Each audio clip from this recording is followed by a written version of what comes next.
corrupt few families. This Ambani you will hear, he's one of the most corrupt person in here. And Piramal, he also holds massive of the healthcare and all those things, And they will boast about it, and they will go to abroad for funding, for gain, to like sweet talking people. So this is the scenario. It is the leaders are corrupt, of course. It's a huge country. Corruption is a big issue. And another is bureaucracy, old British era bureaucracy. Still our policies are implemented by bureaucrats, IAS and IPS officers. UPSC officers, they do this huge, one of the world's biggest, examinations, longest process, and at least it takes 1 or 1.5 years. And they actually implement the policies, and they advise the leaders, elected members. And so these are the things, these are some fundamental judicial and administrative faults. So, and China, what can you say? China is a country, it has the liberty of doing whatever they want. Their government can do, if they say that, like you march in this direction. It certainly feels like, they've leveraged the mainstream media and they've waged a psychological warfare here in the United States through the media, as well as, on our men and on our family units. So and this has been going on for here in the United States for, decades. And they've leveraged it. What they've done is they've leveraged themselves intellectually, and it's unfortunate that a lot of people have not had the clarity or the maybe the insider information, education to see clearly what has been happening around the world, actually. Actually, see, if a country like America, they can penetrate a country like America, India is nothing. It's just in the neighbor. And in terms of, businesses and all those things, let's just say the phone, the cell phone hardware companies in India, they used to purchase from the Chinese manufacturer from there. The Shenzhen and other places. So they used to tag that as Indian and they used to sell it. So these are the thing. Then Chinese companies already penetrated the market. They said that let's just do by us. Why sell it to them? So the policies are that much implemented, and Chinese actually so much their government policies is responsible. They do not go by the WTO rule. They are part of the WTO, and they say that we believe in free market economy and all, but they do not play fair. So it is the time that America also plays by its own rule. And you can be signatory of WTO, you can be in UN. Why to be in UN? See, why US puts money in the UN? To make its influence wider and larger, to keep its influence. If America, of course, puts a lot of taxpayers' money in UN and the bureaucratic function in UN is also frustrating, actually. It is true. But America right now needs to take control of it. Once America, a big power like America, the only one and only power, if it steps aside from certain international affairs or like big organizations, it has to reclaim, because Chinese will step up. Chinese has stepped up into the aviation sector, the aviation organization, through the UN and IATA. Over there, all are Chinese backed. Chinese, even they are Chinese nationals. Chinese nationals who went to US or went to Canada, went to Australia. So this is very easy, because Western nations has this policy that you are born in other places, but once you become citizen, you can be holder of office. So this is actually, it sounds, if I say this out loud over there, people are gonna call me racist and all those things, but it has to be right now, because those who are born in America, they should be representing Senate and representing. You will find otherwise in your country you have this congresswoman called Ilhan Omar. She came from Somalia. She talks about destruction of Israel. She talks about putting women in hijab. So she does not believe in American values. How can she representing American people? Because certain demographics she represents. And it is a good, policy. So this is the leverage they take. That's another tactic that they've been using, like I said at the beginning of the show, they've weaponized the identity politics here in America to such the extent that race they've weaponized racism, they've weaponized identity politics, and it's very unfortunate. But hopefully, people like you and myself will speak up, and people will, become informed, and hopefully, some people that are in government office will, find the wherewithal to step up to the plate on these issues.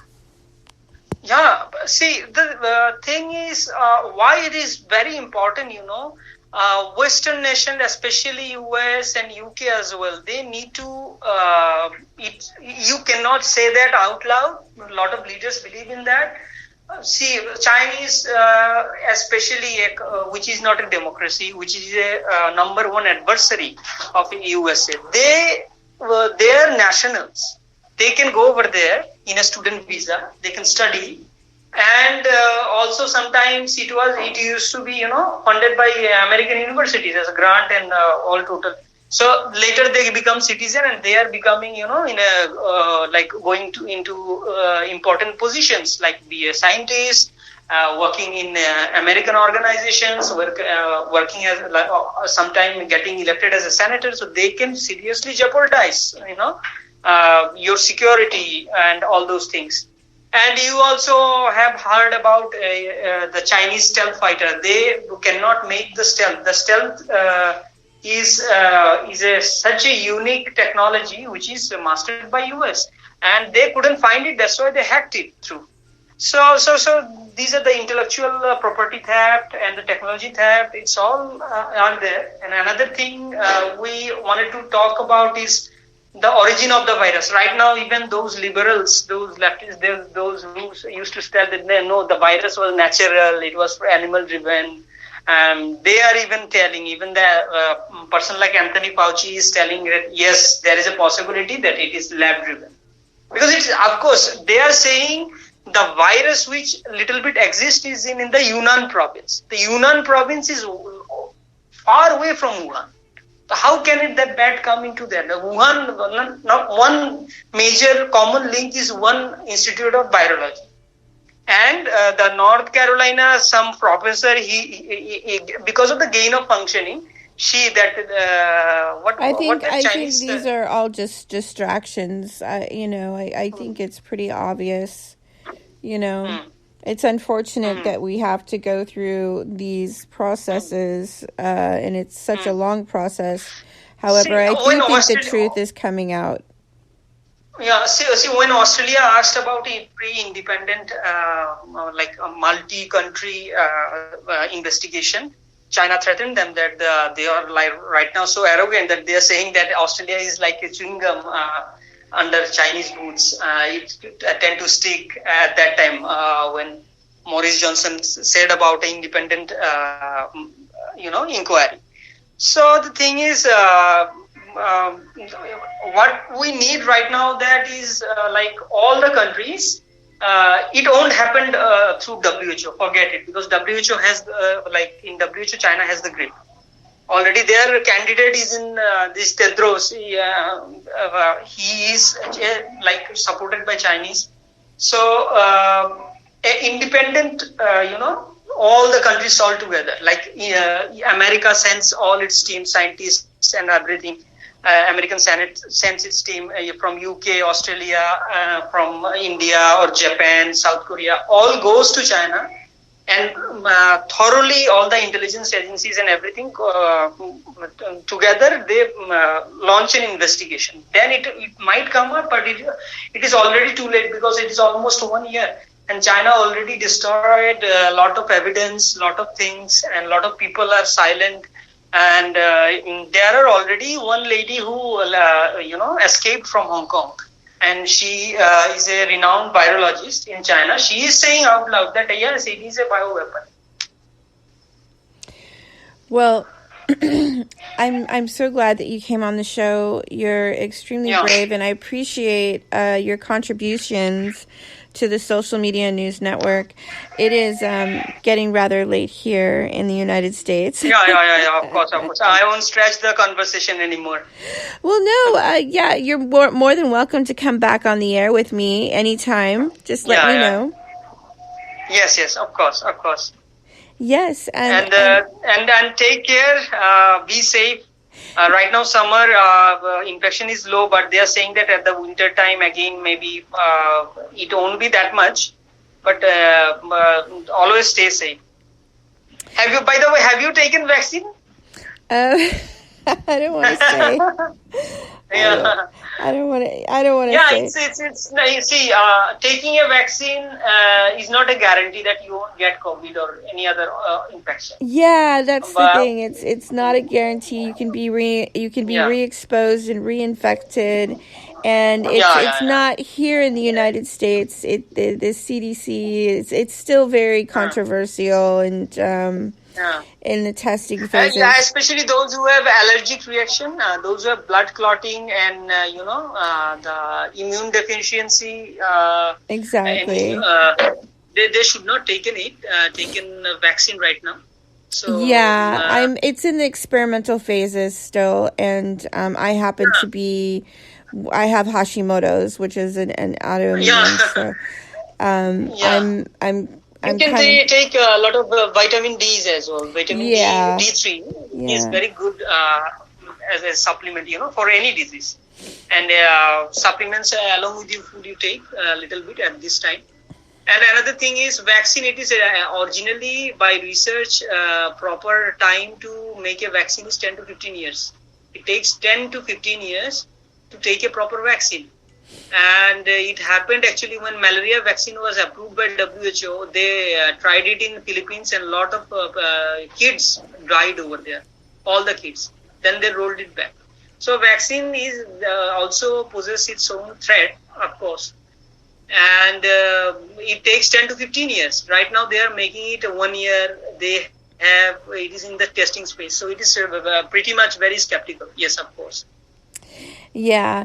Well, we will we'll see what happens, as we to be continued. But I would say US has one of the best two vaccines. One is Pfizer, another one is your Moderna. It is mRNA. But try to, even in future, anyone takes vaccine, try to take inactive vaccine. Inactive vaccine is something similar but dead. The virus is dead totally. It will introduce. So that sort of thing. But Johnson & Johnson makes that similar as AstraZeneca. It has also blood clotting issues. Johnson & Johnson's vaccine is not enrolled. They are only giving in USA Pfizer and Moderna. Johnson & Johnson also made by viral vector. So this is the thing actually. So always stay safe. I would urge your viewers and listeners to stay safe. Likewise. All right. Thank you so much, Avishek. It's been a pleasure. Yeah. And we'll have you back on again soon. Take care. Sure. Okay, everyone. This has been another episode of Porthole to Justice, the window to the truth. Thank you so much for tuning in. You can follow me on Facebook and Twitter and Instagram, and I'm also on Patreon. You can subscribe there to support my show. All right. Thank you, everyone. Oh, and tune in tomorrow night, or tomorrow afternoon. I'm going to be having on the Karmic Margin Call Project again. We're going to be discussing toxic positivity and spiritual bypassing. So, should be a great show. All right, everyone. Have a great night. Sounds like around the world. Yeah. Happy Eclipse Day. Okay. Bye-bye. Happy eclipse. Yeah.